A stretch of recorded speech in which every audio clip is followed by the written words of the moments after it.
But if I understood what you said that my position had changed, that today I was defensive because we didn't have the evidence to prove our assertions that your government had installed long-range missiles in Cuba. Well, let me say something to you, Mr. Ambassador. We do have the evidence. We have it, and it's clear and incontrovertible. And let me say something else. Those weapons must be taken out of Cuba. And next, let me say to you that if I understood you with a trespass on credulity that excels your best, you said that our position had changed since I spoke here the other day because of the pressures of world opinion and the majority of the United Nations. Well, let me say to you, sir, you are wrong again. We have had no pressure from anyone whatsoever.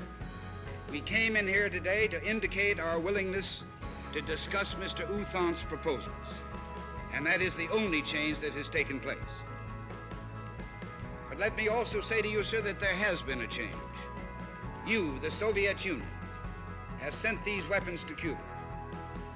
You, the Soviet Union, has upset the balance of power in the world. You, the Soviet Union, has created this new danger, not the United States. And you asked with a fine show of indignation why the President didn't tell Mr. Gromyko on last Thursday about our evidence. At the very time that Mr. Gromyko was blandly denying to the President that the USSR was placing such weapons on sites in the New World.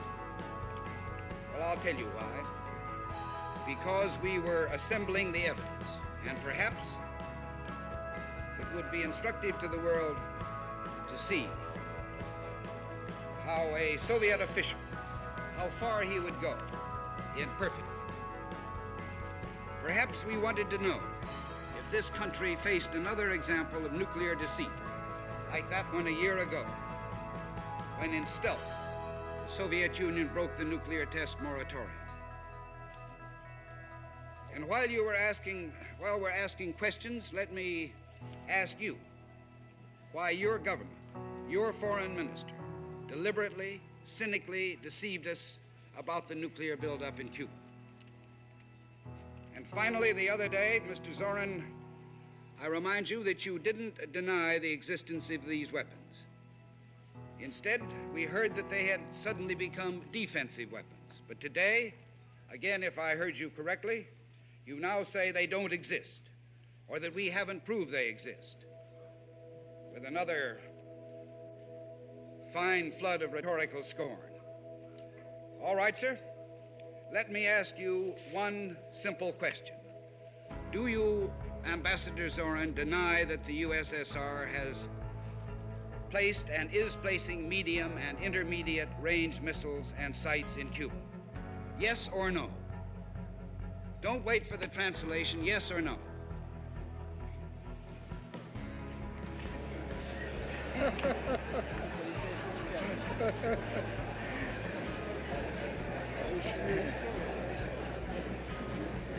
Я не нахожусь.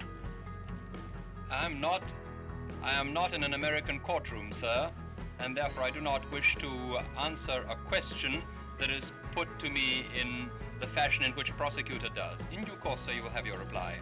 World opinion right now, and you can answer yes or no. You have denied that they exist. I want to know if I've understood you correctly. I should like to say Продолжайте вашу речь, господин Стивен. Sir, would you please continue your statement? You will have your answer in due course. continue your statement, please. You will receive the answer in the due course. Do not worry.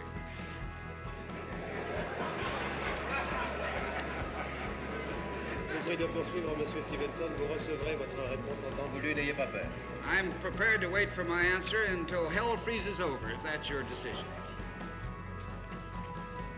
And I'm also prepared to present the evidence in this room.